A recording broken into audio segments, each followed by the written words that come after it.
My darlings, I wanted to let YouTube in on something that we just got done with on Twitch. I want you to unplug your headphones. I want you to turn your speakers up, not too much. I'm not gonna like be super loud and blow out your ears or anything. I just want to make sure that you can sort of hear the ambiance in there. Alexa, set a timer for 1 second. Hey Google, set a timer for 1 second. Siri, set a timer for 1 second. There you go. This is what we call a new media style of communication. Really? The metaverse is here now. I'm in your home.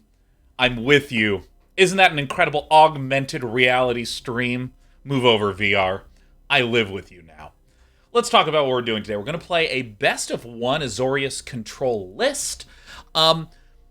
In best of three in Alchemy right now, it's really all about Orzhov, Gruul, Mono Red, Mono Green. A lot of the aggro, beat you in the face types of decks.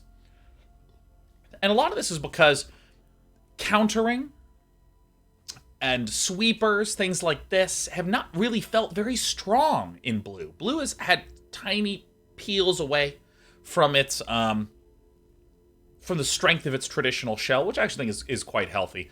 And I kind of like where blue is. But I think that in the best of three decks, the aggro lists that have so many haste things, like the Reckless Storm Seeker, just make it kind of a little bit tricky to rely on sweepers for removal, and you can't rely too heavily on counter spells, because you miss one, you'll need some way to deal with the board, and if you can't deal with it with a sweeper, what do? There's a lot of pickles for blue. But I saw this Azorius control list. This is a very strong list in best of one, that first of all leverages one of the new Alchemy cards, Discover the Formula, that I think really needs a nerf. It's so busted good. It's 6 mana, instant, seek 3 non-land cards. Seek means you just pull it out of your deck. So you don't actually get to choose it. It just randomly grabs it. But it's grabbing non-land cards. Then non-land cards in your hand perpetually cost 1 less to cast in there. This card is ridiculously good. So this is like the top end to eventually get you all the various control tools that you need. And in the low end, there is a lot of instant speed removals in the form of Fading Hope, in the form of Divide by Zero, in the form of Fateful Absence, just to pick things off until we can cast a Lier and then recast all of those very cheap, very efficient cards for victory. Now, how do we actually win? Teferi is not the type of planeswalker that can close a game out through, just surefire beating. But we have Hall the Storm Giants, we have Emeria's Call, and thanks to the Divide by Zero, you'll notice in the sideboard we have a pair of Mascot Exhibitions that are perfectly acceptable for closing out a game. In a really important consideration, Lier is technically a win condition in and of itself, because it's a creature that does damage. I will note, you are allowed to refer to a win condition only if a deck appears not to really have that many easily protectable creatures. If it's a creatureless deck, you can ask that. But really, win condition is a term that is often reserved for, one, decks that have a lot of creatures, a lot of ways to win in a literal sense, but really is focused around a smaller set of cards, right? Like, this is how conversations be like, oh yeah, really, Embercleave is a good win condition just to finish games off. But I would still lean towards encouraging you to say finisher in those sorts of situations. Which means there's really only... Really? Controlio 2? Sure. Which means really the only time you're allowed to ask me, hey, what's the win condition? Is strictly if you're looking at like a vintage list and you cannot see a single way to win. This is ranked, this is play, this is ranked. Not a fan of the new interface. Let me tell you something, you will never tilt me or Brian Kibler faster than if you ask us about the win condition of our decks. You'll never do it faster. You'll never do it faster. What's the win condition of this deck? To bring my opponent's health to 0 through creature combat.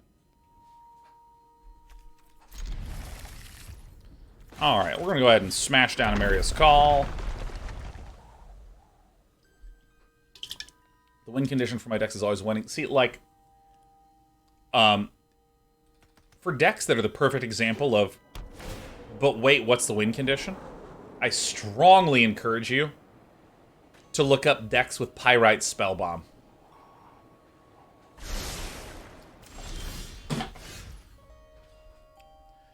So we see the Divine Purge, which is technically a sweeper, but it's really a delayer. Because my opponent did Forsaken Crossroads for white, I don't know if Fire on Ice is necessarily a mono-white aggro list, which is pretty popular in one-on-ones.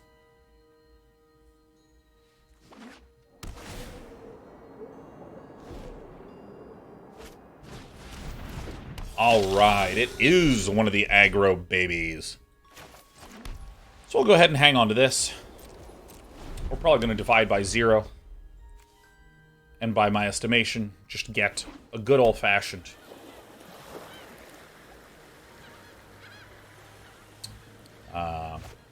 environmental sciences. This is actually a very nice one to send back.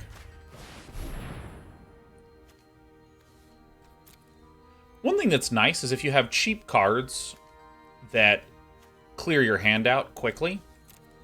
Teachings of the Archaics, to be able to just draw a ton, is pretty incredible. I'm just going to go ahead and get the environmental sciences, though. Ow.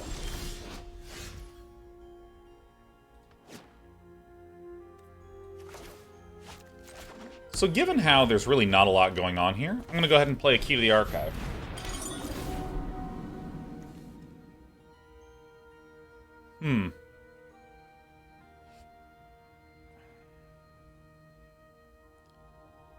Let's see here.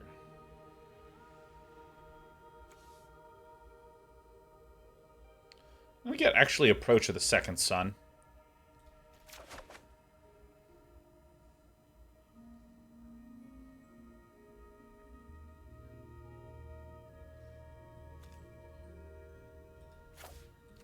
I'm going to peel this one away.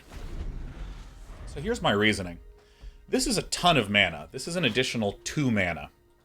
I'm going to Environmental Sciences to plop on down an additional land. And then I have Divine Purge and Divide by 0. I have a lot of opportunities. Approach of the Second Sun with a Discover the Formula.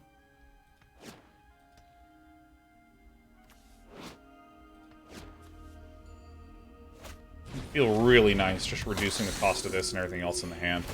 Sure. You know, I actually think I might just Divine Purge right now. Seems good enough.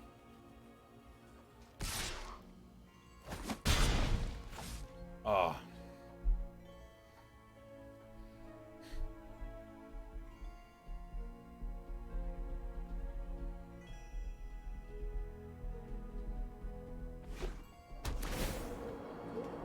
Alright, sure. Hopefully another one of these guys comes down. Self-made deck.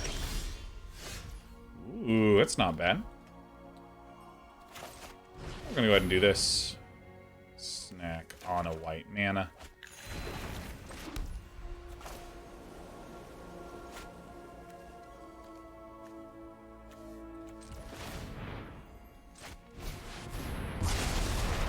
Great. This is nice. So now these cost 4.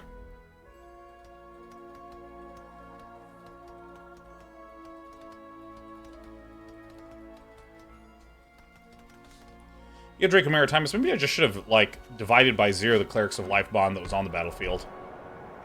Avoided 2 damage. I think you're spot on that. Inquisitor Captain.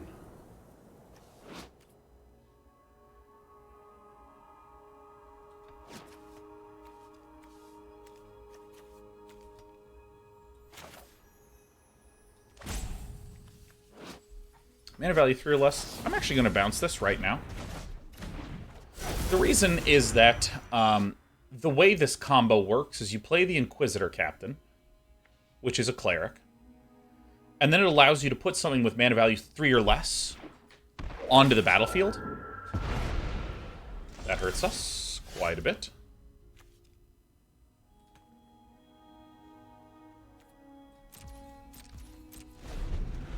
And then what the creature that you get out is a Glasspool Mimic.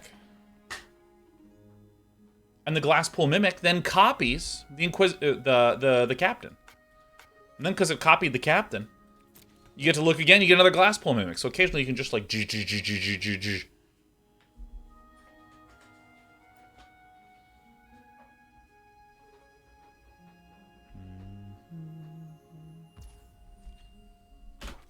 Yeah, let's take that pain. Pain in Spain.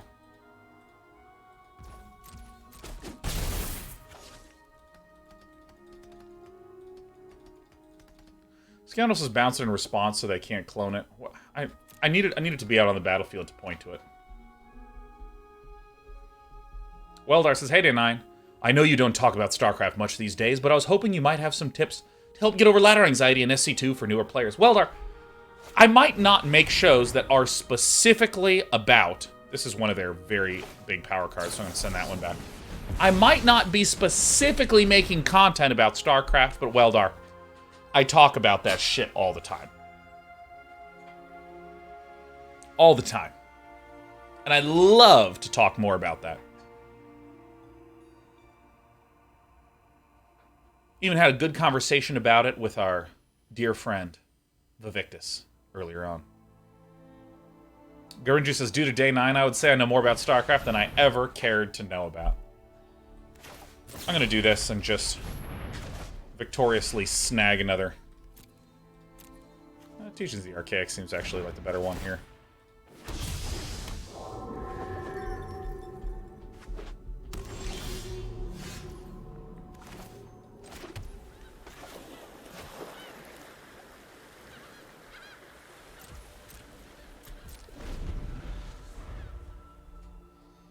Did you watch ESL Last Chance? I didn't. I did not. Tragically. Blaze on Fire has been watching Bly lately. That man is the most insane pro player ever. Yeah, Bly is an absolute nutcase. And watching his stream is incredible. Because often Bly would just do these insane nutty things.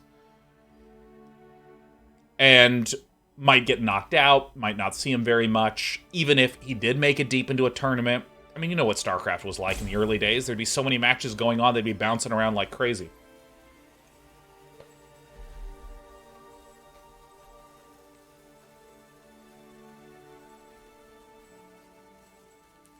So good. When you get the chance to watch, like, Bly play, like, 20 games in a row, it's beautiful.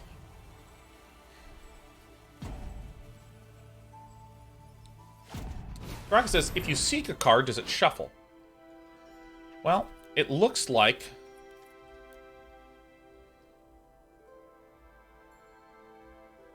Why is it not showing me what the card does?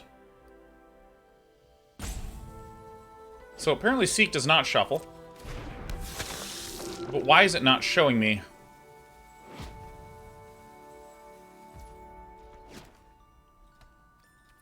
It's not showing me information. How?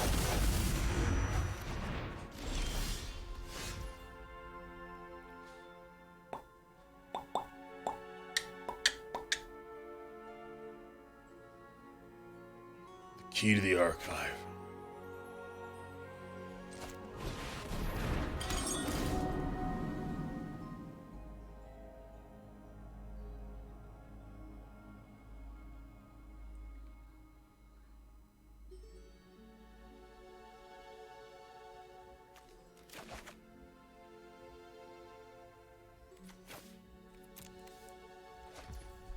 All right.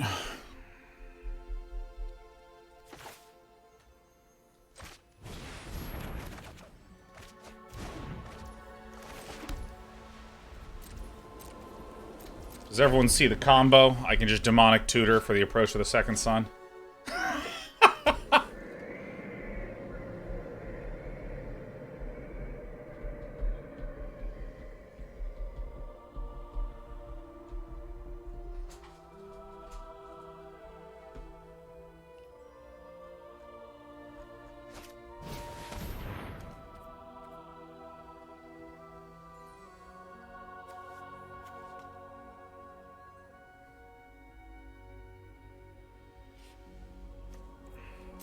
Let it resolve.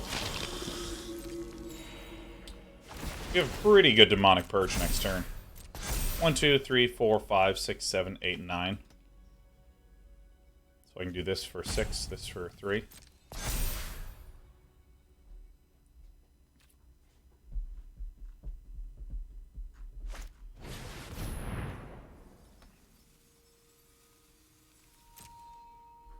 This is good.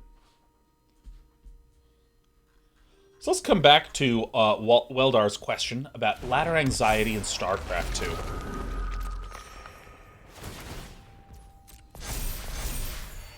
Talk about it in a moment. Let's get through this game.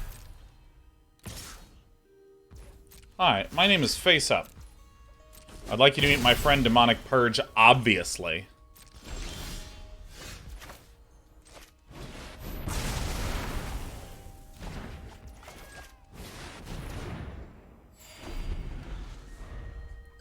This is nasty.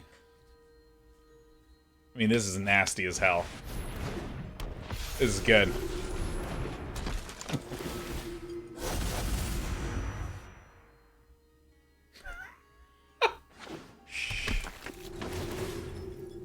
Oh, come on. Oh, come on, man.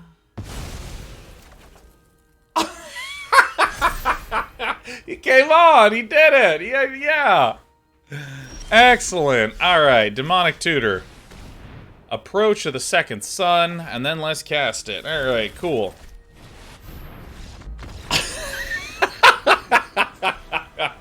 He protected against the sweeper. You can't say he didn't do that.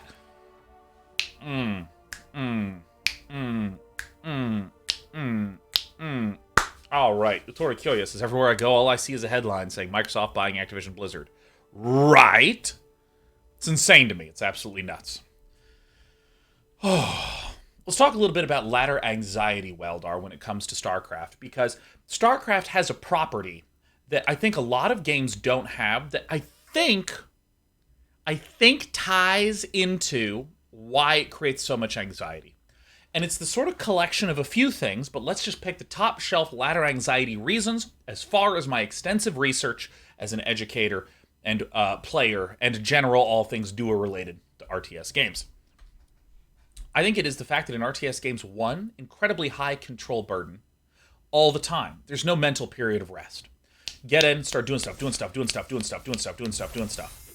Second thing, big lack of knowledge. If I'm playing a game like Magic the Gathering, I'm going to fire in, and I'm immediately going to see my opponent's land. I'm going to see what is on the battlefield for them, or the absence of things on the battlefield. You don't really get that in a game like StarCraft. Very absent. Third big thing, you lose real fucking abruptly in StarCraft. I think it's this collection of things that make it feel like there's a big spike in anxiety around that.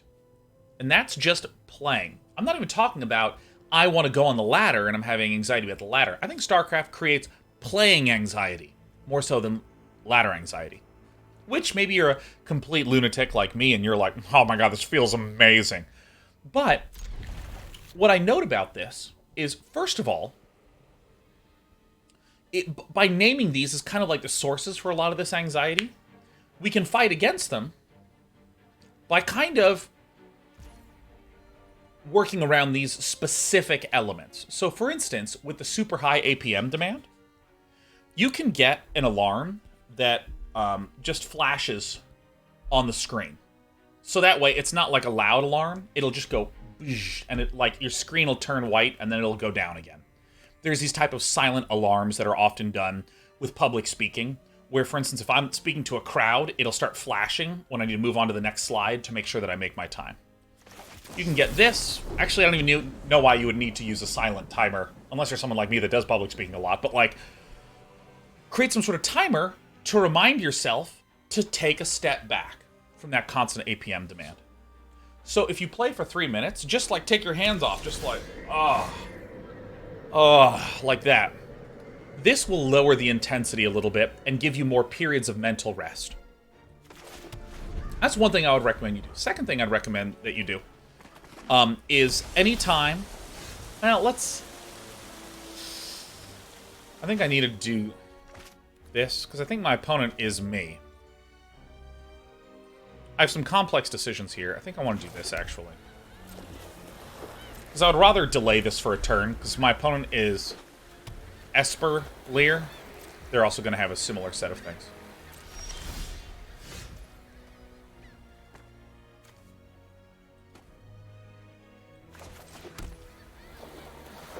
I don't want to play Key to the Archive now, because if I do, my opponent will divide by 0 and then play their Key to the Archive, and I don't like that. Very good. So, if you're having this ladder anxiety, period of rest. But I also think that end cutoff point where you're playing, you're trying your hardest, oh my gosh, then a big army comes in, oh my god, oh fuck, oh shit. You mess up, you lose everything. I want you to not say GG and leave. I want you to not do that after you know that you've lost. I want you to create a different goal in this lost game, centered around hilarity, stupidity, and fun. Lift off your buildings. Fly them around. Target one queen in your opponent's main base, and then type something in all chat. Okay, so I've clearly lost, but I'm definitely going to kill that fucking queen that's in your main. And then stop at nothing to do it. And all of a sudden, what was an intense experience either will lead to a win or to something fucking hilarious.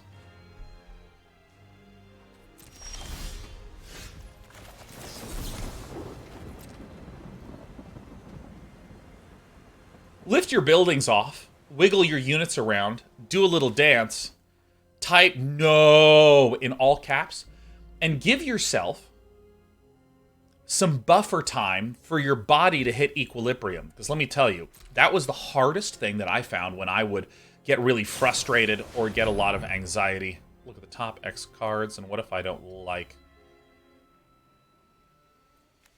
that at all?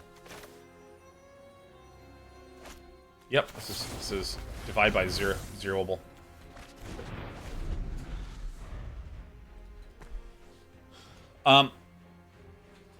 It was that abrupt cutoff where I'd be like playing as hard as I can, GG, and I'd walk out of the game and I'd be like so mad and I'd be like, have all these fucking emotions about shit. You know, it would be rough. It would be legitimately like really rough. Give me a moment. Give me a moment. Oh my god, please, I need a moment. So this is enough for a divide by 0, yeah. So we're going to key to the archive. We expect a divide by 0 for opponent. They can't Jwari Disruption us, but that's okay. We're still expecting a divide by 0.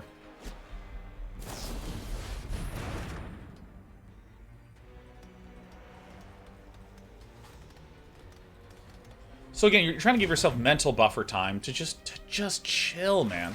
Just chill.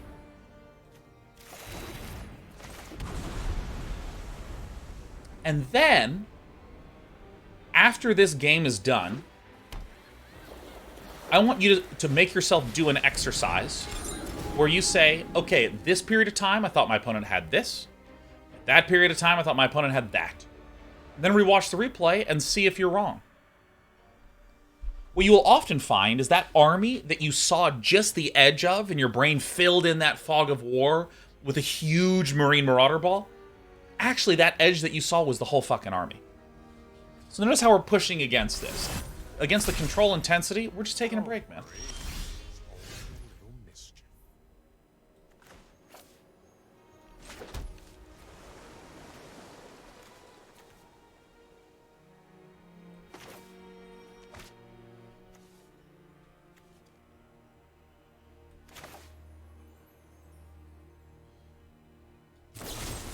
I think I do this on my turn. My opponent only has 4 mana up, so they really only have enough to do the Memory Deluge at end of turn.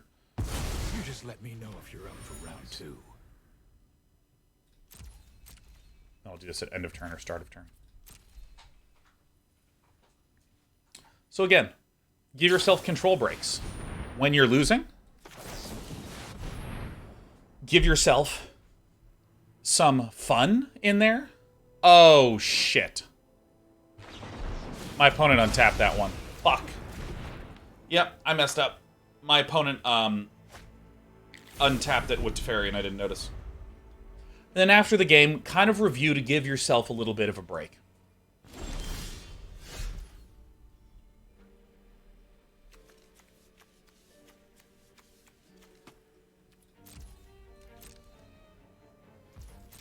Probably going to be doing this.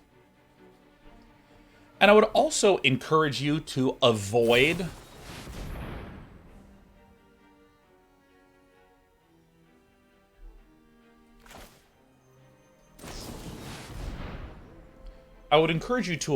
doing, because if my opponent doesn't discover the formula, then I can Jwari Disruption this one.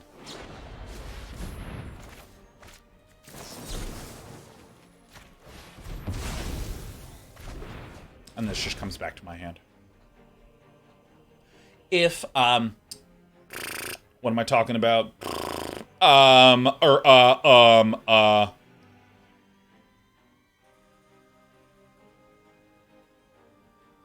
What on earth was I talking about? I know something to do with anxiety. Oh, I remember. Try to remind yourself that you want to set a number of games goal, not a MMR success goal. The game has built-in markers if you go from gold to plat and plat to diamond and diamond to master. These are not legendary? This game. This one's going to be useless for some time. Set yourself a number of games. Don't try to be like, I want to win 7 games today. It's going to be too hard.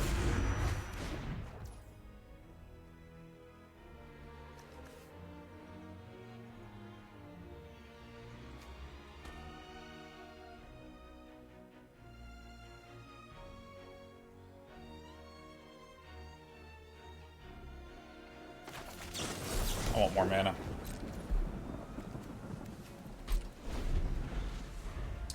Because, like, if you say, oh, I'm going to play 10 games today, you can lose 6 and be like, screw it, I don't want to lose anymore. But if you say, oh, I'm going to play 10 games today, and you go 5-5, you did it. You hit your goal. That's fantastic. Which is like, I want to try to gain 100 MMR a week.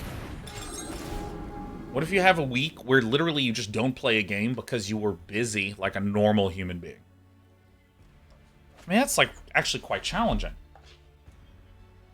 To like, keep motivating yourself when you've already missed your goal? Oh my gosh. If you want to be a great time mage, you have to put in the hours. 2 of these?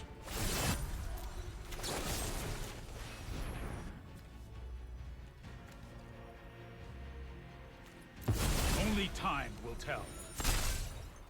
I've got some time tinkering to do.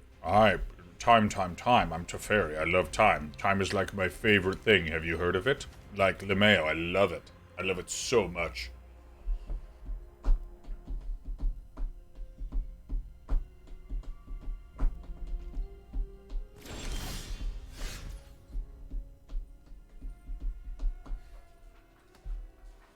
Okay. Keys to the archive.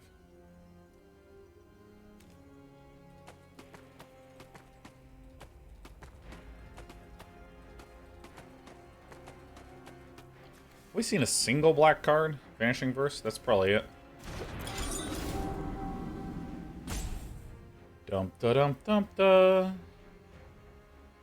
Oh yeah.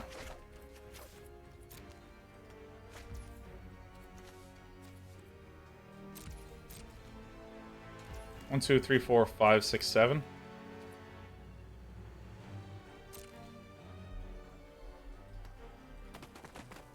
And also, Weldar, I think that there's one last thing that I would say is that all of these things probably will help some. But really, when you're playing something that's very, very hard, that's very, very intense, that requires a lot of focus, you're going to have some strong emotions. You're going to feel flustered. You're going to feel disappointed in yourself. You're going to feel overwhelmed. You're going to feel elated. You're going to have all these different feelings. And part of the point is not to avoid it. It is to learn to become comfortable with very uncomfortable emotions. You're building your tolerance for these kinds of emotions. Think of the anxiety that you feel before you go hit that ladder button.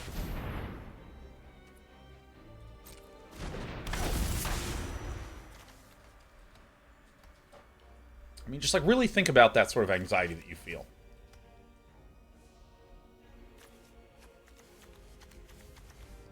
Wouldn't it be great if the next time you felt that sort of anxiety when you were going to give a presentation to your boss, if you just went, yep, I know what to do about this.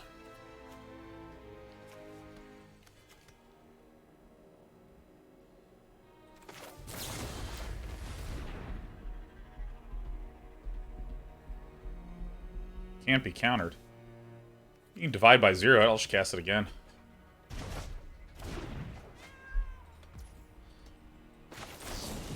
We could get Jwari Disruption. We could get any number of other painful outcomes. My opponent does have enough to cast this. Yeah.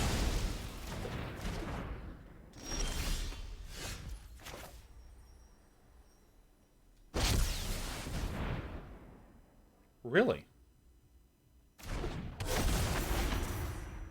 Cool.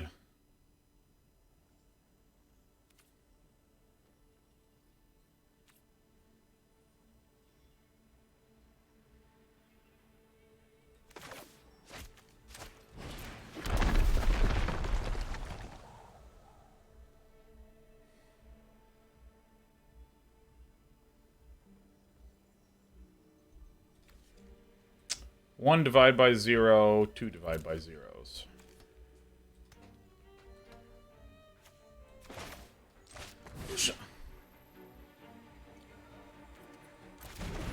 One Jwari Disruption, 2 Jwari Disruption. No, there's still such a high probability of my opponent having stuff.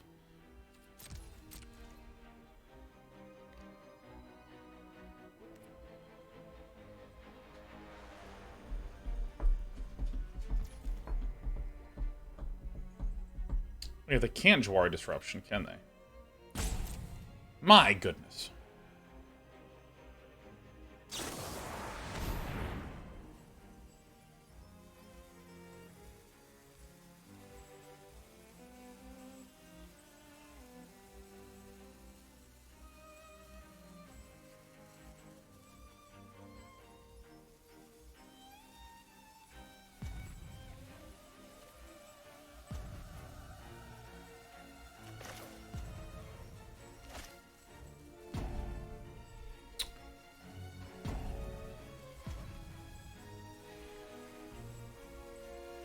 I think this is actually the best play. I think that's actually the best one. Good.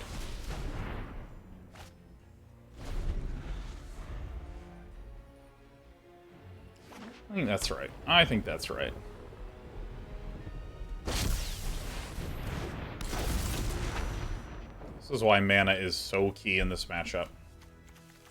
And why exiling things from the grave is so common in this meta.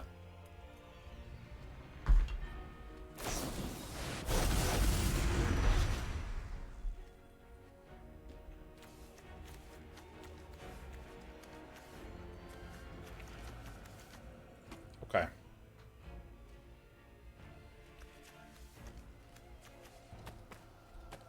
think we can get a lot of turns coming up here.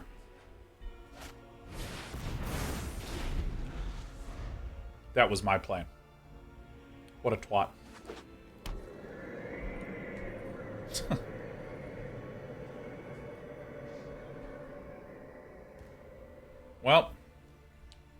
Well, that's the game. D-Force just says, Nito deck has a win con. Are we just waiting to see who decks first? Why would... What is up with the internet and saying win condition? How dare you, deep-fried Swedish fish. How dare you? There's a win condition right there. It's a creature that deals damage. There's a win condition right there. It's a creature that deals damage. Any deck that has a creature in it has a win condition.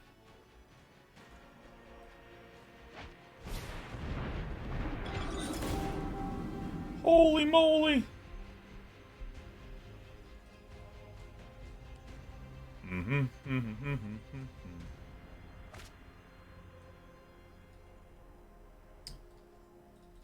Deep fried Swedish fish is only because I love you. Your love hurts.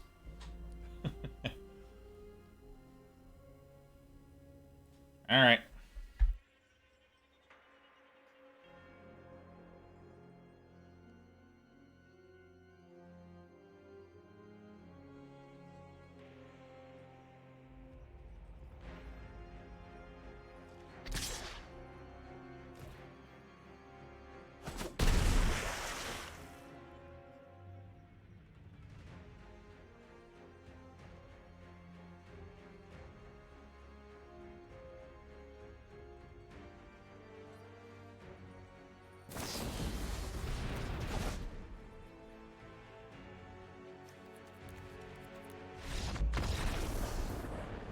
I give him the game. Kezio, you've got it. What a bastard. Now, for a real MTGA moment, cast Time Warp and accidentally target your opponent. That's the real nuts right there.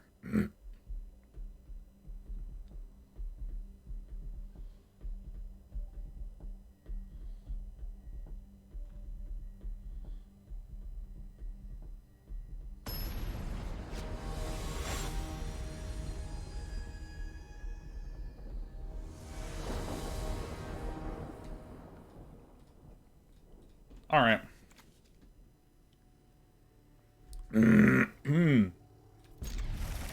Excuse me, sorry. Lettuce was in my body, and it hurt. All right. Divide by 0 is a significant enough beater of a card.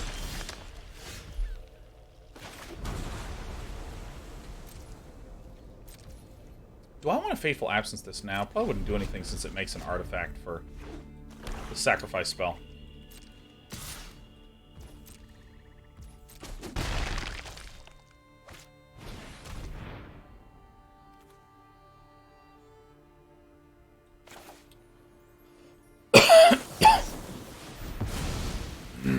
Could have waited on it, but I'm pretty sure we want to be Divide by 0ing soon, since we don't have the second white for Divine Purge.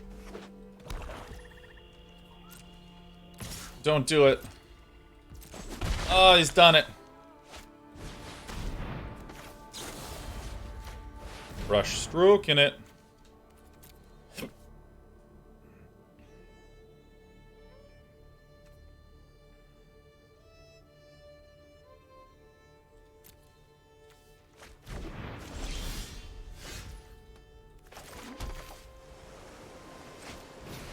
You have to be really careful with this, because if you cast it, and your opponent, after casting it, has the same amount of cards as you, then Teachings of the Archaics does nothing. Does nada! I'm a very lucky boy.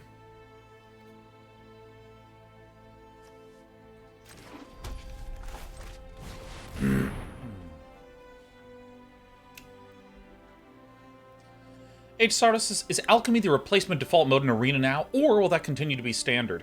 I don't know, and as a content creator, it makes me awfully uncomfortable. It makes me awfully damn uncomfortable.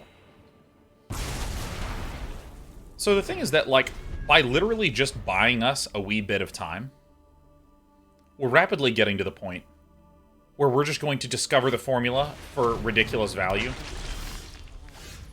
Oh, that's nasty right there. We much prefer to wait for Lier until we have, like, 10 mana, for instance. Just a big number.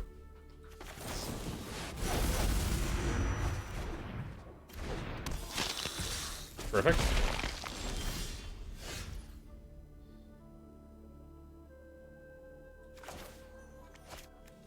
Don't quite have enough to untap it.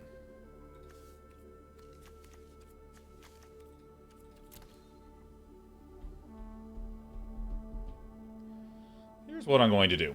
I am going to key to the archive first. Because if we key to the archive, I will be... yeah, Time Warp looks pretty good with a Lier in hand. Let's go ahead and discard the Fateful Absence. And then I'm just going to Divine Purge, getting rid of both of these guys again. And then we have the Fading Hope and Lier in the hand. It seems kind of grandy-dandy, if you ask me. 1, 2, 3, 4, 5, 6, 7, 8. We peel a Dandy Landy. You could have such... My power is for annihilation. Powers for Annihilation! Oh! I want land. I want land. I love lamp.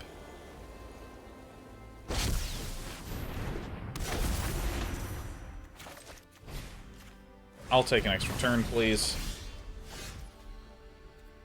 Oh, let's see here. So we're going to be able to get that one out of there.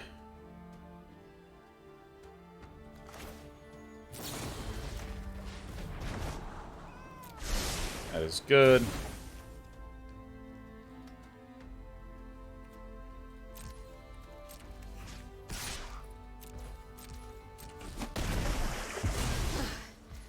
I return to the abyss. 1, 2, 3, 4, 5. Yep, so we can still do it. So we're going to do this first. Doing, doing. Then we're going to find that Time Warp. I'm going to ask this player to do it again.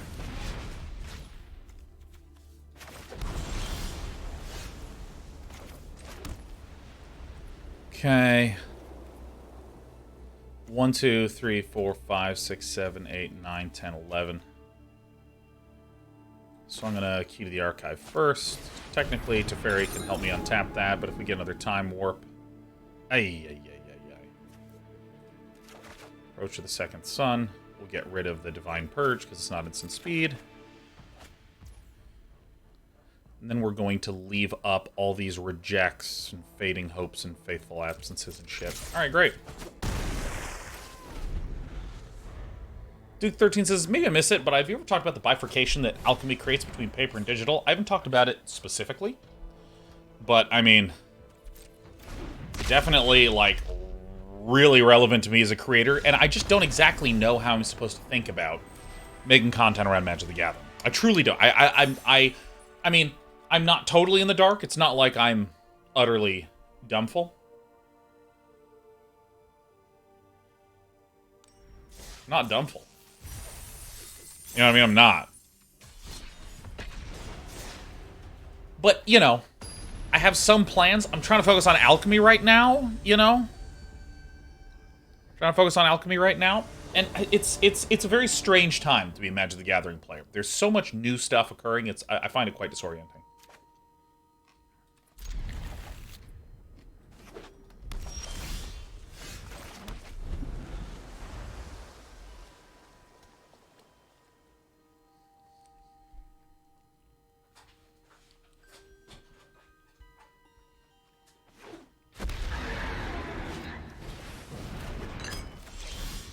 This is actually quite nice.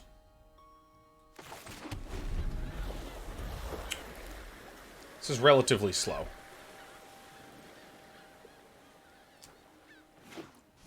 Dial Line says, do you think this uncertainty with content creators was something considered by Wizards of the Coast when they're developing the idea of alchemy? Yeah, I mean, I think broadly speaking, despite how much people love to grumble on the internet, I actually think that Wizards are very good developers. And I think that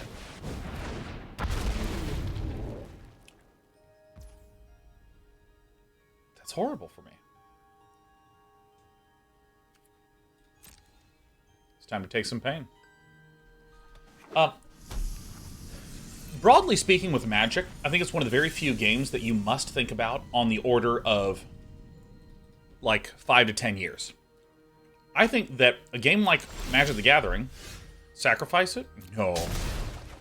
I'd love to get hit in the damn face.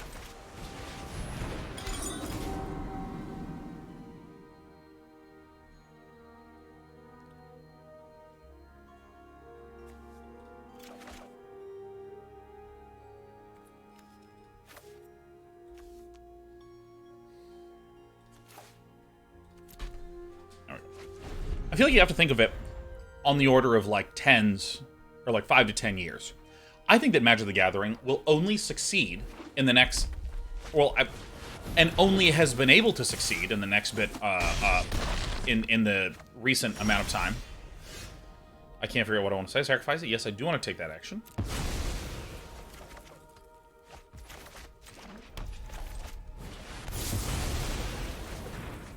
I think that you can only succeed if you take kind of wild risks.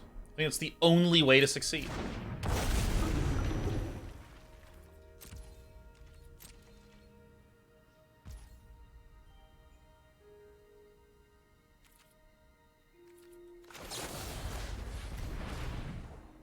And I think Wizards has done, honestly, a very brilliant job of doing exactly that. Taking some big risks. Trying to figure out some new formats. Commander was a format that I believe some judges made for fun. As an alternative way to play the game when they were doing DOS judging. And all of a sudden, Wizards starts pushing a whole bunch of Commander content forward, much to the joy of Commander players. I think taking really big dares with mechanics and sets and aesthetics and themes is essential, because this game has been around for like 30 years. What was cool 30 years ago is not cool now.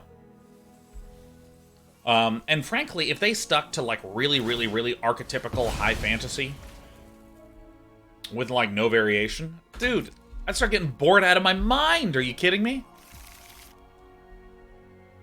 There would be a point where I'd be like, oh, okay, more of the same. So I think the fact that they have been taking risks is good as a broad statement. As a broad statement, I think that's really good. From a, I make Magic the Gathering content. Let's put a stop here. Let's add blue, this.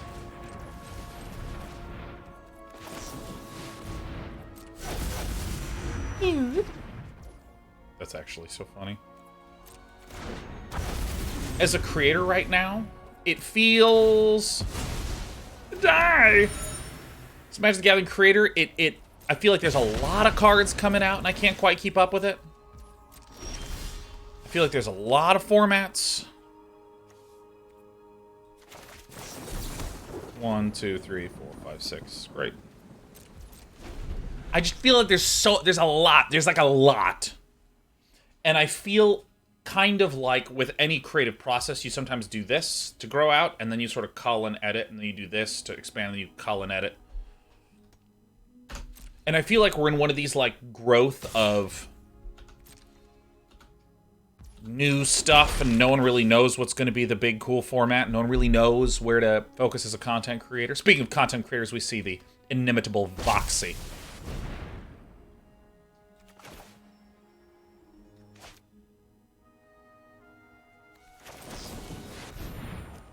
What up, Voxy? Good to see you.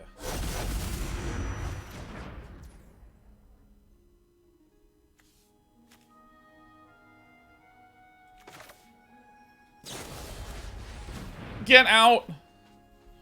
Be gone!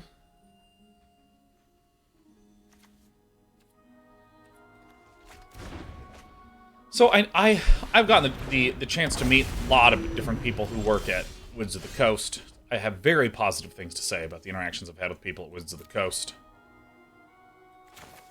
Shit is cheap these days. Hot damn.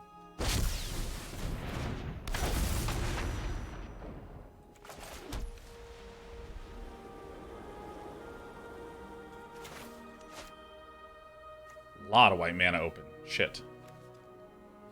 That I did not want.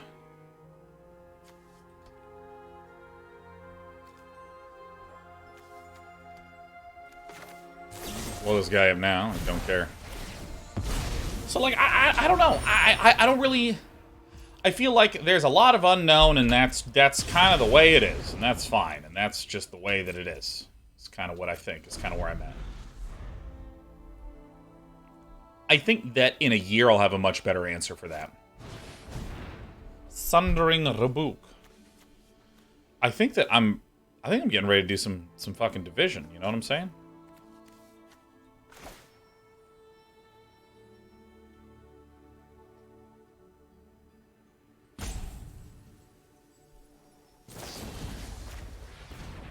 Get out of here.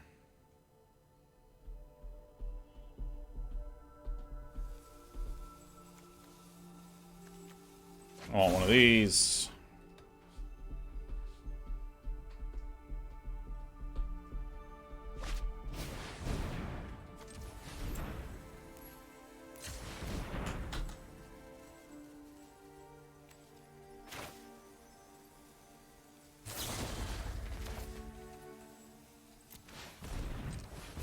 Oops. Ah, shit. I used the wrong thing. Fuck. I didn't realize that I thought I had to click the blue for the first blue, but you only had to click one of the blues. I totally fucking blew. Now I'm not gonna get to do all my cool stuff. I'm devastated.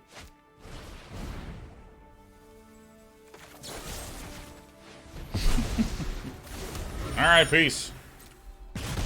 Ow. At least that guy got his rebuke. Who knows? Who knows? Who knows? Ooh, deserted beach.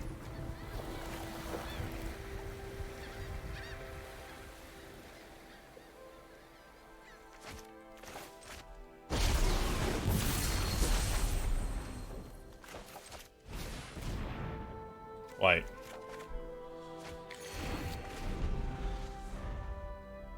Newbie places learn keyword pulling cards out of the air. Are they from the sideboard? They are from the sideboard.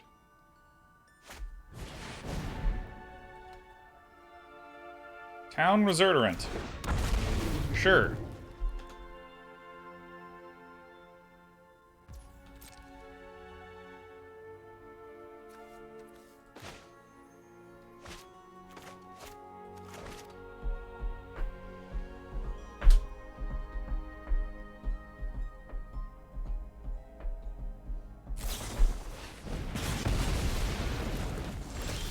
What a bastard.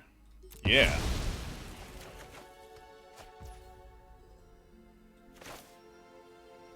Alright, let's do it. Let's get some more keys. Alright. Time Warp, Counterspell, or Regrowth. Return card from your graveyard to your hand.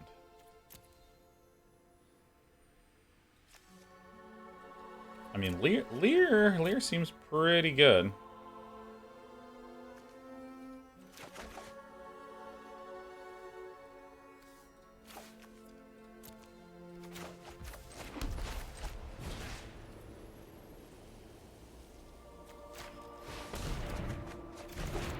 Nice. Ta-da!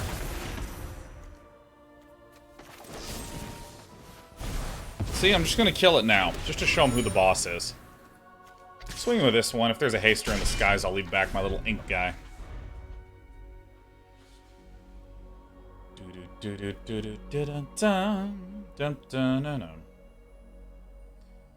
Flex Robotic SLLC says AoE4 patch notes look good. Yeah, I saw the patch notes this morning. The patch notes seem to buff Horsemen, which I like. Nerf Fire Lancers, which is something everyone likes. It also seems to... What were some of the other notable changes? Nerf some early tower rushes, which seemed nice. Ah, yes. Let's do this.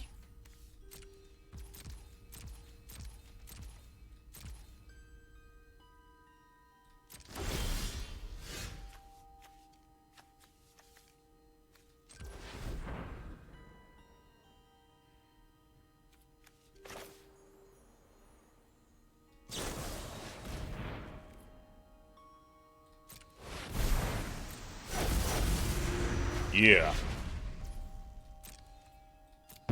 Nice. Another key to the archive. I don't think we need this many keys to the archive. I really don't.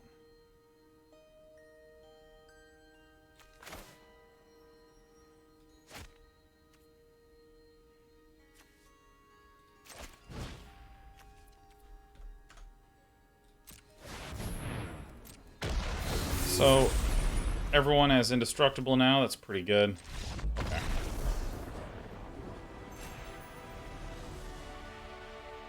Woo! Back to winning. Oh, yeah. Oh, yeah. Yeah, Age of Empires 4, I'm not entirely sure what, like... For me, it's a lot of things like the selection and the AI and, frankly, a lot of the sameness of games. The factions feel... Okay, so I was having a discussion with a friend about this, and I'll tell you after I consume some salad. Oh.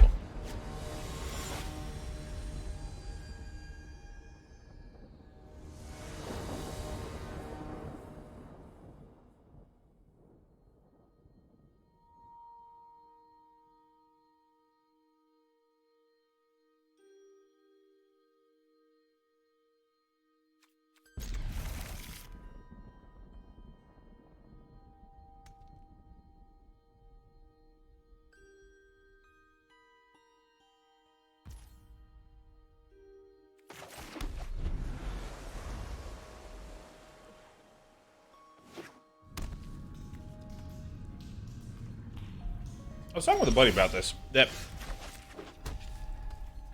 Age of Empires 4 has factions that are more extreme in their differences when compared to Age of Empires 2. In Age of Empires 2, every faction was exactly the same. And then you'd have some, like, tunings, I'd call them. You'd have little things like, okay, this one has archers that fire 10% faster. Or Share Bear. Do I really want to do this? I think I actually do. The ability to get mana is never to be overrated. Blue.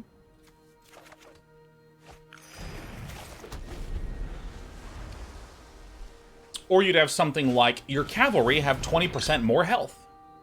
Something like this. Man, that was a sick call. Alright. So,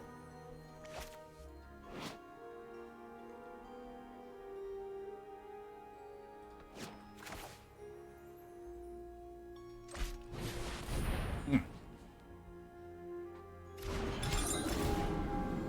actually going to dump the Teferi.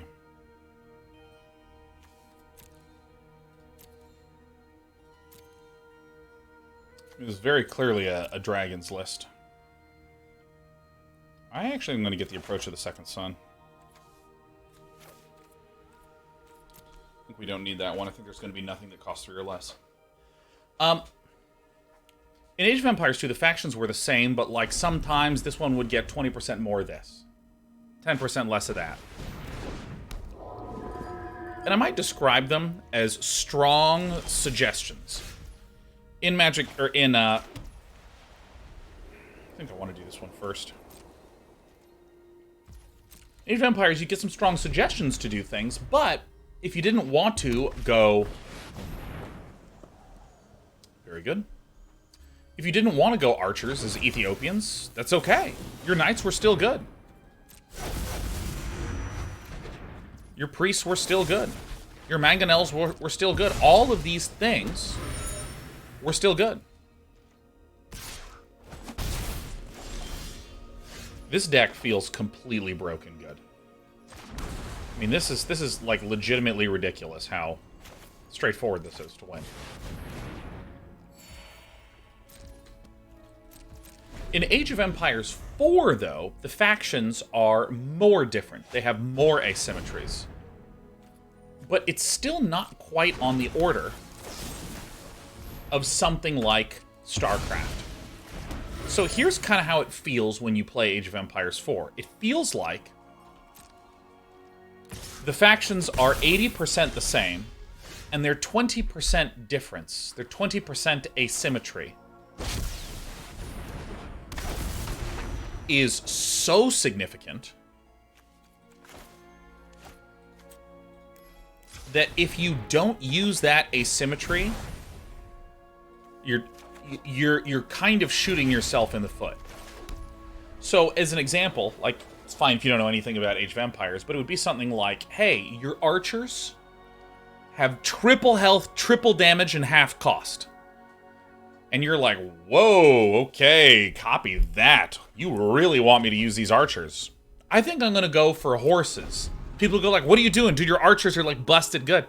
This is a little bit of what Age of Empires 4 feels like for me. I feel like the different factions are not necessarily about choosing an entire different set of tools. Like when I choose Zerg in StarCraft, I feel like I have Zerg tools. I feel like I'm going to be the Swarm. I feel like I'm going to be, you know, getting a lot of map control, getting a lot of vision, playing reactively. If I'm playing as Terran, I feel like I'm going to have these huge bursts and spikes of power and the mobility of Marine Marauder, you know. Things like this is more so what I feel like I'm going to wind up with. What do I want to do? Do I want to discover some formulae?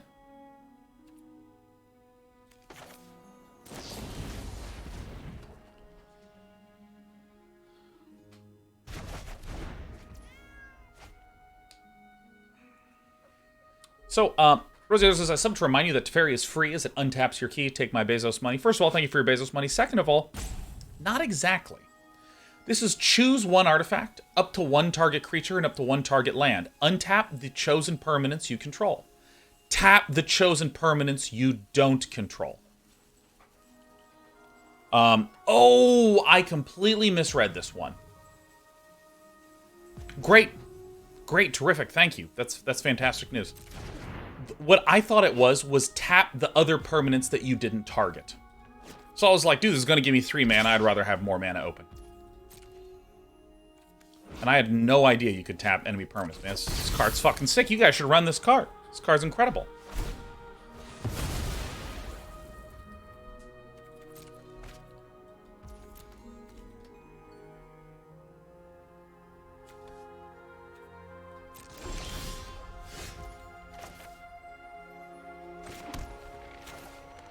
Watch this play.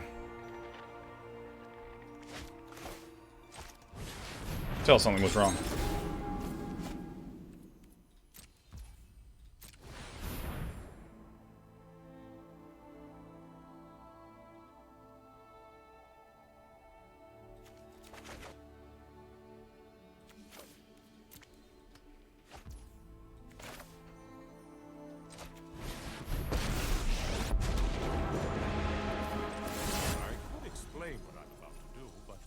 Rather show than tell.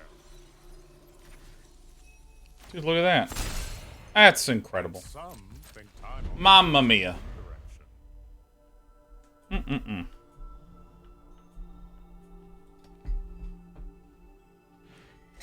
knew reading was a valuable technique?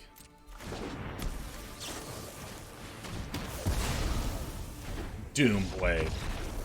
I mean, this deck is the Boa Constrictor of Boa Constrictors. I mean, this one's good. I kind of want to do some best of 3 in a little bit. Let's take a peek at these.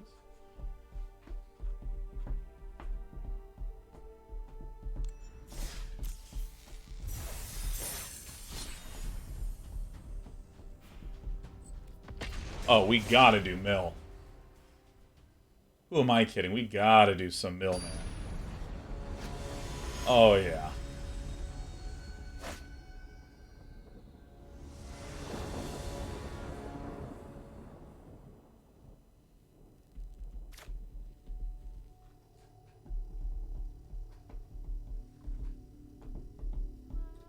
That'll do fine. Yeah, let's do this.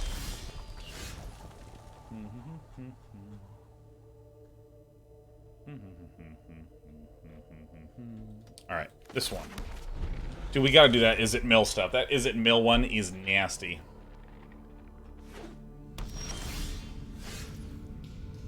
Alright, alright. For whom the mill tolls. Alright, so we are against Mono Red. Mono Red Dragons is really fun. It's really strong. Me of the Town Razor Tyrant, which is just like an absolute beater of a card. Let's go ahead and reject that. Might have been better to divide by 0, guarantee the land. Yeah, that's what I should have done. Alright, we made a mistake. We needed to divide by 0. Get the land and then leave up the reject and then just slowly curve. Oh yeah, by the way, next week we're doing lots of Project Zomboid. Looking to fill the time.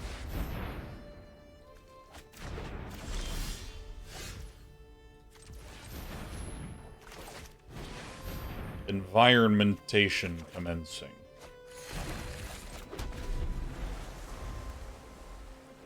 Why is this guy so red? Why is it, like, so red? It's crazy. I gotta watch some more Project Zomboid vids. Dude, Project Zomboid is, like, kind of interesting in how fun it is. Because, like, Project Zomboid and God of War are, like, the exact opposite end of the spectrum in terms of, like, what kind of game they are.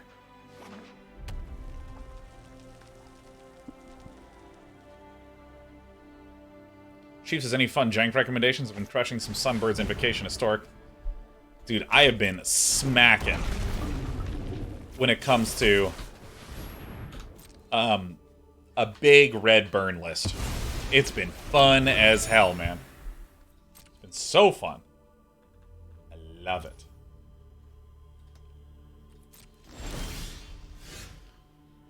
So we're going to decline this. We're going to do little keys to the archive. Ditch Teferi.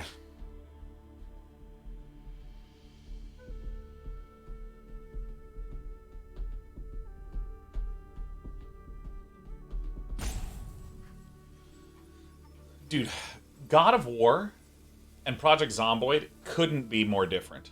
Sacrifice it, decline, hit me. Alright, I'm dumping Teferi. Quite so, Teferi. Yes.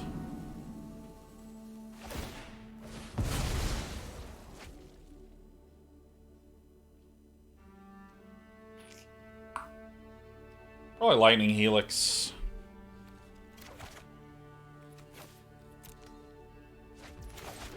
Because I can, like, Lier and Helix twice and shit.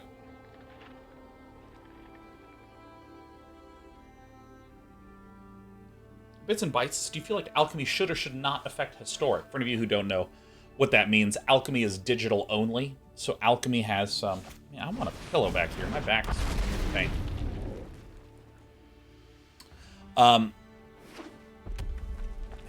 Because Historic and Alchemy are digital only, they've started to do some digital only cards. This is another Town Razor Tyrant? Shit.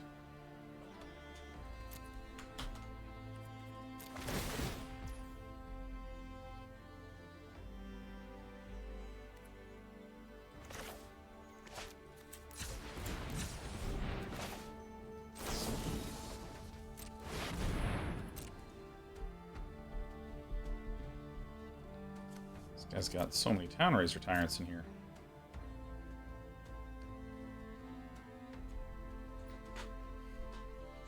Let's see what I draw first. Yuck.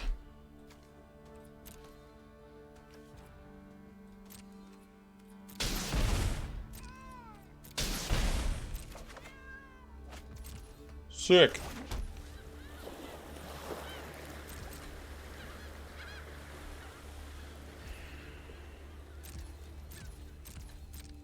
I need to keep a stop there.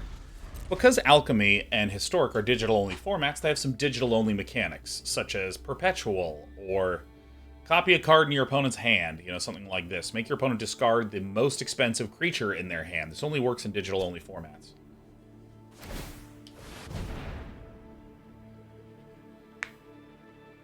Sure.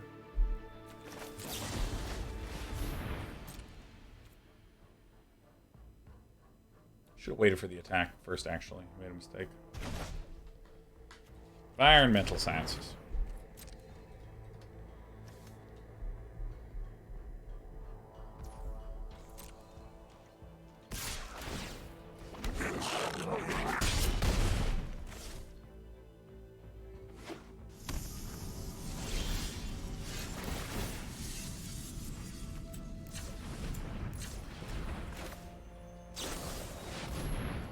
Jesus, I'm never going to finish that point, am I? Hold on, let me just cast Discover the Formula.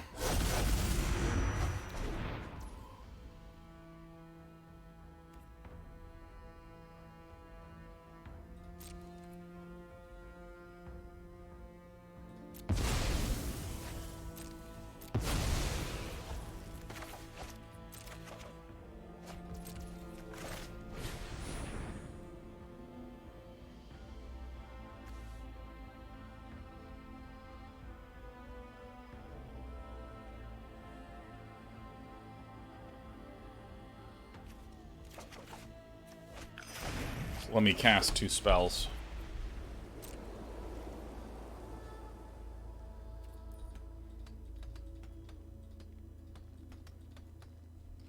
Yeah, so because Historic and Alchemy are digital-only formats, people have some concerns about the idea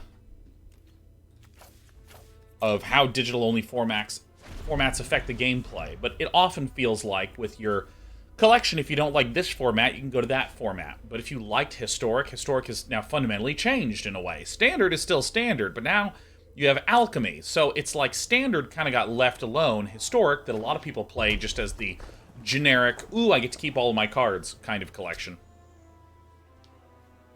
They're pissed now. So I will sort of, just at the risk of repeating myself, like, I think a huge issue is that it does run the risk of making people just feel like, yo, dude, I'm not sure how to think about this product in its entirety. And that's kind of how I feel. I feel that way. I feel like I'm not entirely sure what I should think. If this comes up, we can Lightning Helix. If this comes out, we can reject, and that's why we got a white mana. So that way we could instant speed Removally Doovally first. And then have enough, because we needed 2 sources of white and 1 source of red to be able to cast Lightning Helix and the Fateful Absence.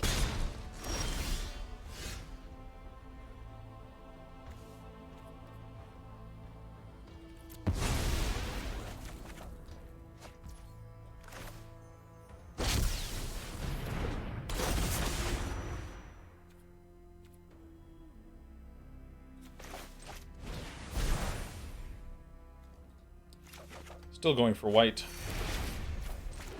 Piles of Fateful Absences down there. And this looks like we got it on lock, I think.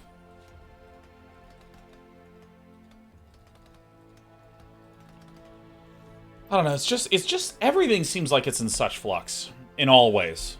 New formats in Magic, Activision Blizzard getting bought by Microsoft. There's just a lot of change, you know? Shifting alliances in Season 4 of Cobra Kai. Like, there's just a lot to keep track of in my life right now.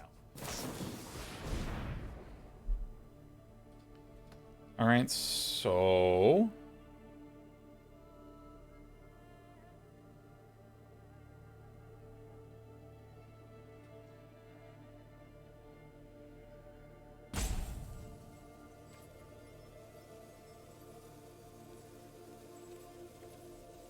Well, shit, huh?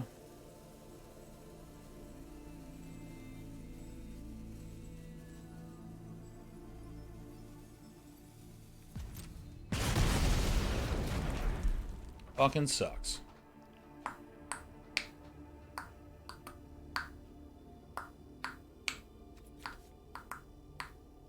Cast it, I dare you, Niku King.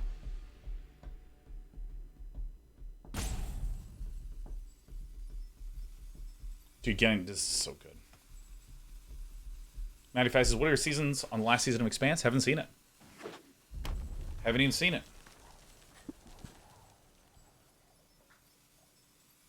Why not just return it to your hand with your return to hand spells? Because if I hit past the turn, I got the Lier, Disciple of the Drowned right there. And if I... oh, this thing's fucking cost. It's like, why is it costing less? I thought there was only 6 untapped mountains. Doesn't matter. We're the best. You know what? We're going to play till we lose. Then we're going to switch to an Izzet mill list, huh? Huh? I gotta get some water. I gotta splash my face around a little bit. Feeling sleepy.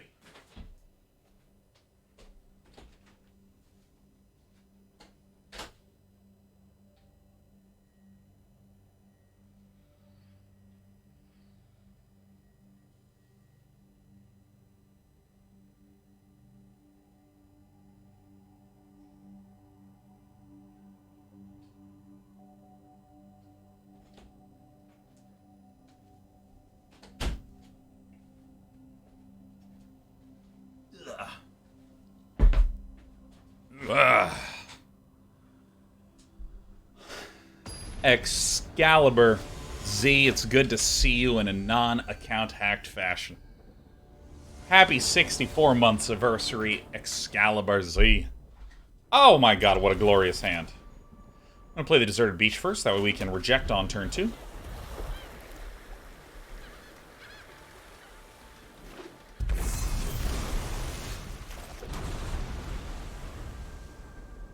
This is bad news. Oh, that's much better news. Yeah. Getting rid of the Fearsome Whelp now is just an obvious win. Why? Because it means that my opponent will be slowed down for the remainder of the game. Slowed down. Rough Coppers is a person who has never consumed any Magic content. Does anyone have any tips for understanding what is happening? You know what? I'll just tell you. Magic the Gathering, of course, a card game where you have a whole bunch of tools cards. You assemble your tools into a deck, and you go to battle. How does this game stay fresh? How does this game stay interesting? The core of it is two things. One, adding more cards over time. And one of the things that Wizards started to do very early on is instead of making, like, how do you make new cards desirable? You can't make them more powerful, because then your older cards will become obsolete. Outside of realizing that you wanted the overall power of the game to be higher, so you're kind of like, zoop, moving up to a higher energy level, like an Electron. What they said was, we're going to make sure that these cards are different. So with the new set that comes out, there's different gameplay. So this is what makes you want to get the new cards, is because they're doing something new and cool and fresh and exciting. So this is the one way how they keep the game of Magic exciting. They keep adding new cards. The second thing that Wizards does is they have different formats. What is the legal pool from which I am allowed to draw my cards? I think I again made another error there. I think that the correct thing to do was to divide by 0 and keep up the reject, I think. Anyways. So they have different formats. So for instance, Standard is all the cards released in the last 2 years. We are divide by 0ing this. It looks very silly, but this helps us guarantee a strong Teachings of the Archaics next turn. Standard is all the cards from the last 2 years.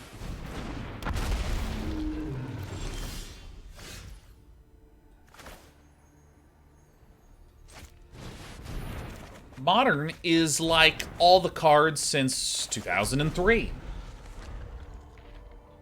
Vintage is any of the cards that have ever been released. So these different formats serve different purposes.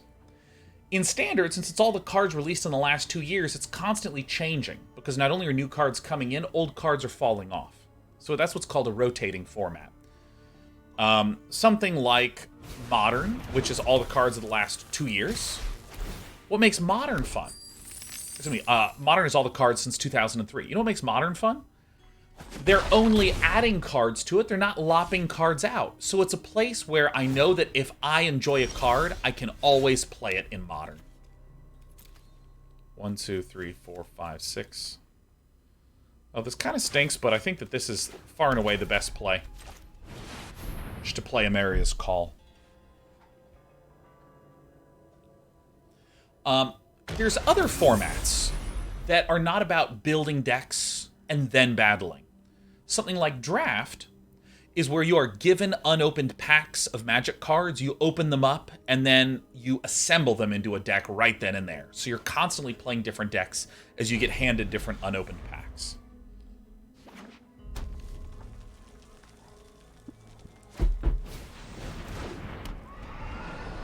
Scraw!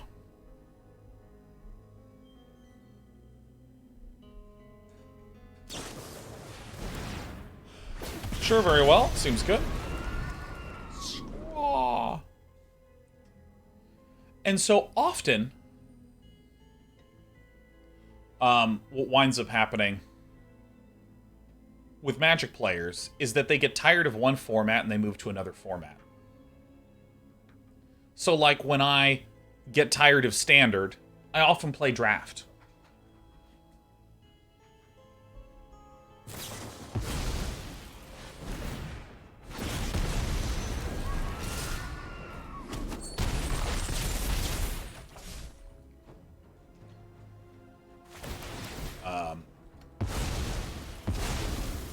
We took an absolute beating. Perfect.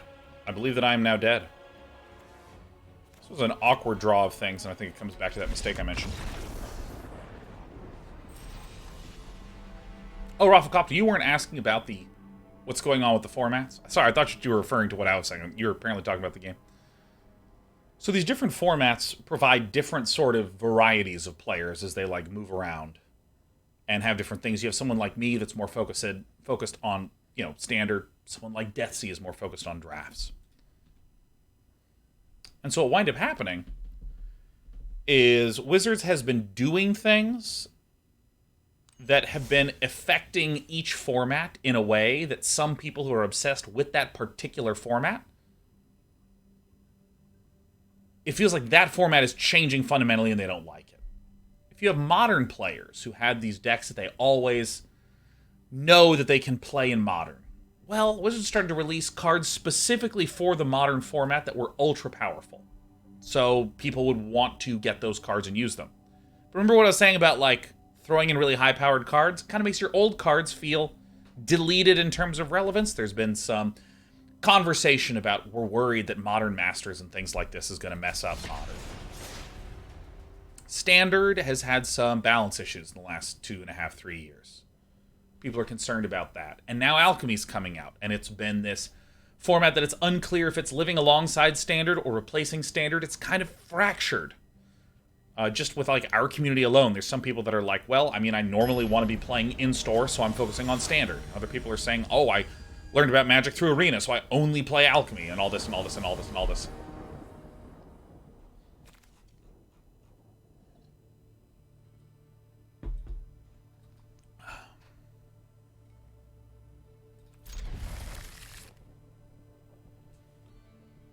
So people are getting a little...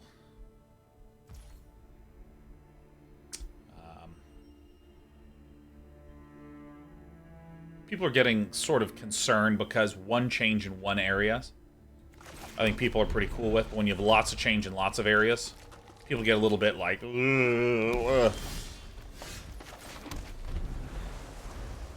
Rafflecopter, if you're looking to hop into this game, because I see you actually just talking about some of the more basic stuff. I mean, yeah, like, so Magic, let me explain it in, like, the real basic sort of function.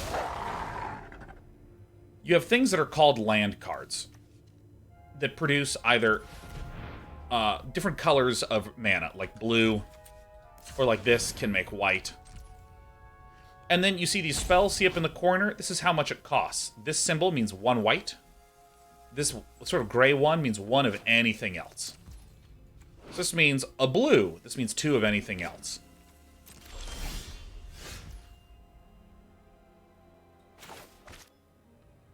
And so here I have a land that I can make it something that generates white mana or blue mana, etc. And what happens is these lands that produce the mana, I use to cast spells.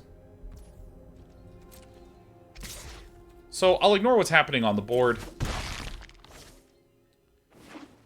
But we're actually almost done with the rules. We're almost done with a big chunk of the rules. So see this divide by 0, how it costs, it says 2 of anything and then 1 blue. Here's my blue, and then I have 2 other land, and you'll see that they get sort of highlighted here. I'm going to cast divide by 0. Now, what does a card do? A card says, do what this fucking card says, and that's it. So, in a lot of ways, there's not a lot of rules in Magic, but each card describes how it bends, breaks, modifies, or is a rule. So, for instance, this one, my opponent's casting a spell. I can just send that one right back to my opponent's hand. I think I want this one.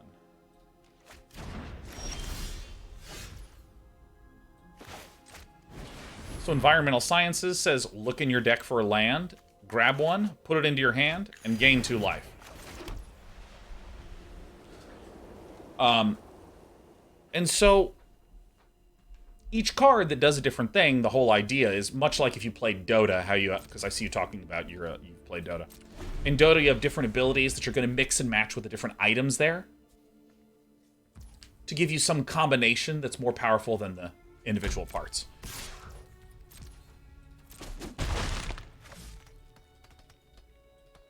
You know, something like Phantom Lancer makes illusions, the Diffusal Blade burns mana, so your illusions and the Diffusal Blade mega burns mana. Now, the other thing to note is some of the rules of what is happening on the battlefield. So this is in my hand. This is in the opponent's hand. My opponent, using this language, has this is 4 snow-covered forests on the battlefield, or 4 lands on the battlefield. I have 4 lands on the battlefield. My opponent has a wolf on the battlefield, and an enchantment that does stuff on the battlefield. And my opponent is getting ready to cast a spell that's a creature. Now, these things that are on the board have sort of effectively been summoned. They've been created.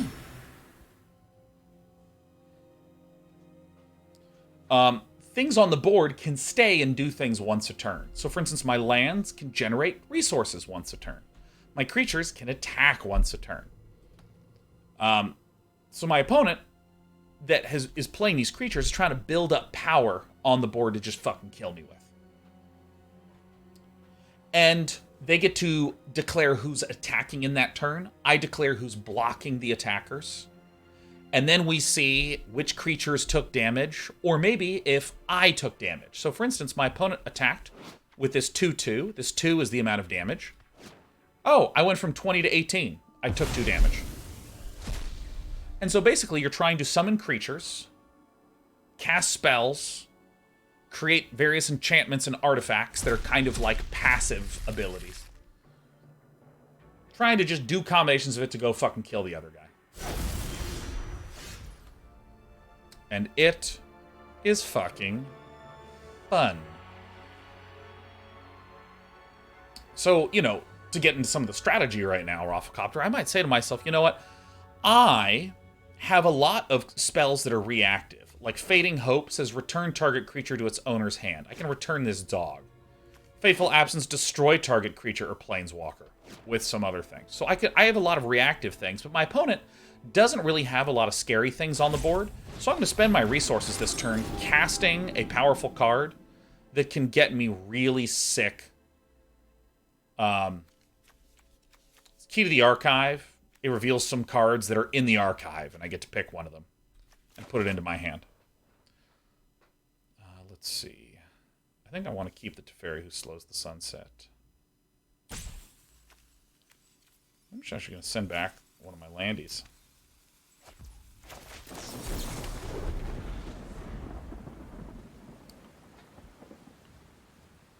Square says 2,000 people watching Magic the Gathering being explained Pog. I know, man. People love watching me explain the thing that they already know how to play because they're tuned in.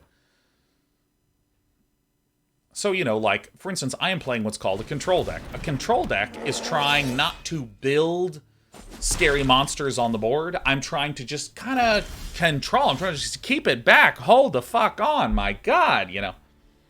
I'm trying to just buy time. So, for instance, I will cast... This is a Planeswalker. Think of it like a spellcaster that doesn't fight. And one of its spells is that I get to... Why is this? Well, looks like someone making a mistake. This is supposed to get tapped. It's fine. So you can think of this creature, or this card, kind of like a spellcaster that can't fight. Cast spells like letting me use things twice in a turn. Don't worry, it's only a little mischief. So right now we would say that my opponent has some creatures and some scary threats on the board. I actually don't really have anything useful. Except for things that delete creatures. Return creatures to hand, kill creatures. And I want to protect my spellcaster. Right? It's got a little 5 there. Spellcasters are called planeswalkers in this game because, you know, branding. My opponent is playing a super powerful creature. Now, some spells you can only cast at certain times. So, for instance, like this artifact, you can only cast artifacts if it's on your turn, basically. These things called instants, I can cast at any time. So I'm going to use my instant to immediately kill this creature. unless my opponent responds and casts something that protects it. Hexproof means it's protected. So now I'm just going to use my other return target creature card to send that one home. So you can kind of like cast spells at the same time, kind of like stacking abilities in a Dota. But this sucks, because now I have no cards in hand. Oh, you're attacking me, not my Teferi, who slows the sunset. Nice. We have the top 3 cards, put one in the hand and the rest on the bottom. Let's see here. One in the hand and the rest on the bottom. Ooh, we are going to get fucking owned next turn. Holy shit, we are... Oh my god, we're getting fucking owned! Oh shit! So my opponent is playing an aggressive deck. Lysa says, how do you get to return that card if it had hexproofs from the card he played? So the idea is, once upon a time, they're trying to answer the question, how exactly can you and I react to and respond to each other? So there's something intuitive about, I cast Lightning Bolt to zap your thing, and you go, I see it incoming, and I throw up a shield and protect myself, right? This is like common in storytelling. So, but how do you make this rules? As opposed to just 2 kids playing a tabletop RPG explain to each other how they're out stuffing each other. And this game uses what's called the stack. So the idea is that when you cast a spell, it's floating up here in the air, and everyone goes, okay, do you have any responses? Do you have any You don't? You don't? Okay, and then it falls to the battlefield. So that's the first thing that we're going to try to understand. That's how it was meant to happen. Is just understand this idea of the spell is floating, waiting to become resolved. Let's go ahead and see this in action. So if I cast Key to the Archive, so see how it's in my hand, then I drag it up like this. I pay resources for it, and now look, it's up in the air. It's cast. My opponent sees that I have cast Key to the Archive. This is the period of time where they can interact with the thing before it occurs. So they're not interacting with it? Okay, so now this is my opponent getting a chance to react. And are they going to do anything? Are they going to do anything? Are they going to do anything? Nope. And you see how it landed onto the battlefield?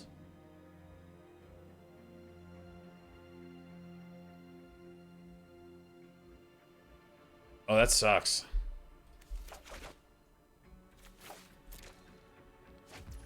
But the idea is when you cast something, it's up in the air, on the stack. If your opponent casts in response, it goes on top.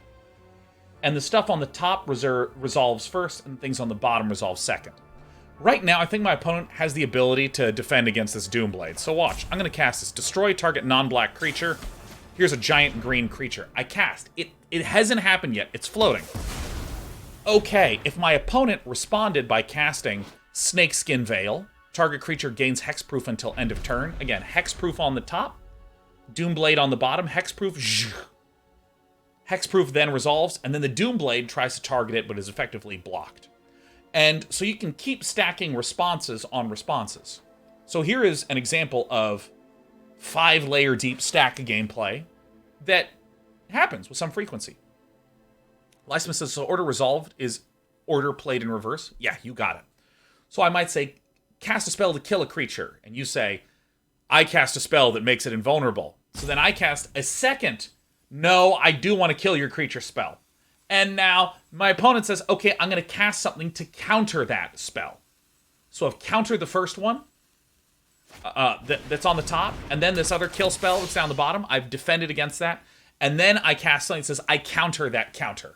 So I counter the counter spell, then the kill spell resolves, killing this. Now the Snakeskin Veil that makes something hexproof doesn't do anything because there's no longer a creature, so it fizzles. And then the original kill spell has nothing to target anymore, so it fizzles. And this is why it's called the stack, because you get a stack of things that are going on. Let's see.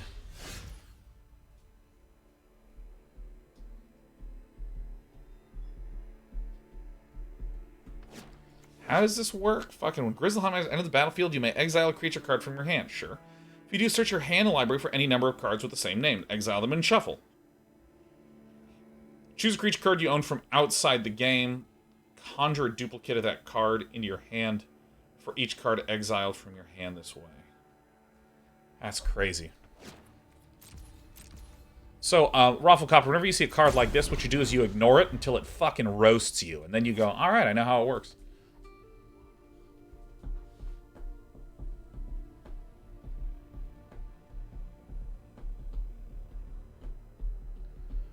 So remember, this is basically the game.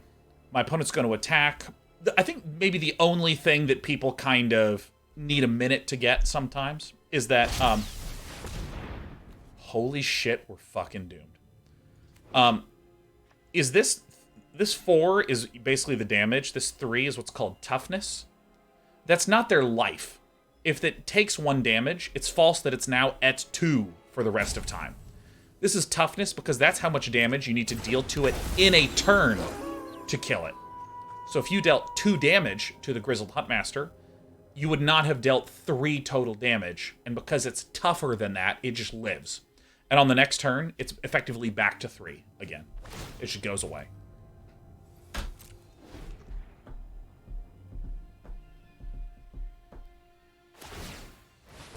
Alright. So, in this circumstance...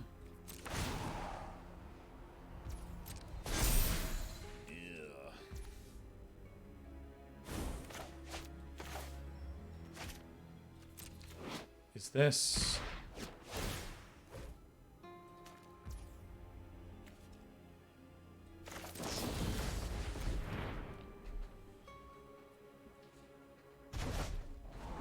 I don't need more of these.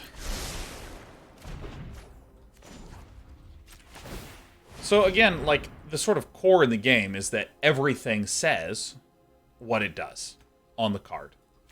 So this is a Hall of the Storm Giants. If you control 2 or more other lands, Hall of the Storm Giants enters the battlefield tapped. Tapped means used for the turn, because some things you can only use once a turn. So if I want to attack, you'll notice these wolves are turned sideways. They are tapped. They've been used for the turn. But this is a land, so you can tap it to add blue mana, or you can spend 6 to have it temporarily turn into a 7/7 giant.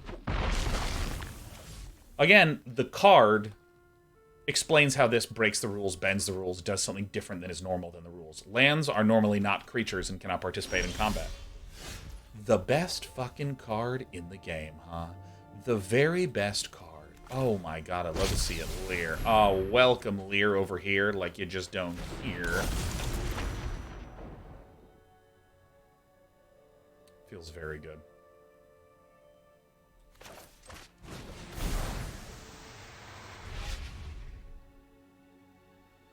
So, Rovcopter, to explain why I'm so excited, whenever you cast a spell or whenever a creature dies, it goes to a place called the graveyard. Makes sense, right? So we killed the Vorinclex, remember? So look, the Vorinclex is in the opponent's graveyard. Lier lets me cast all the spells that are in my graveyard.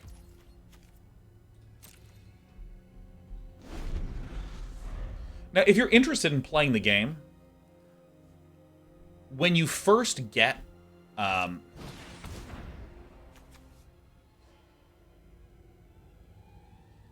Okay.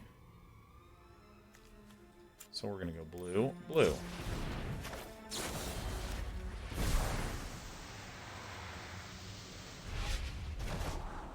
Oh, that's good shit.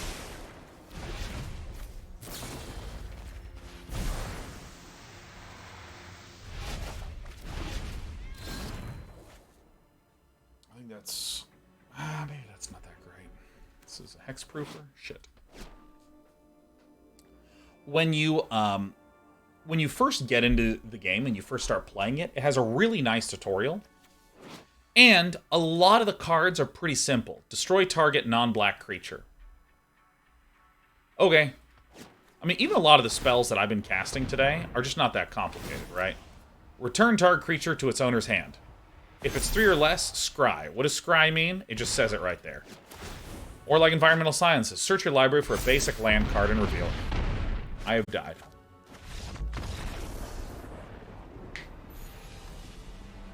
I needed to slightly change an order of things, but that's fine.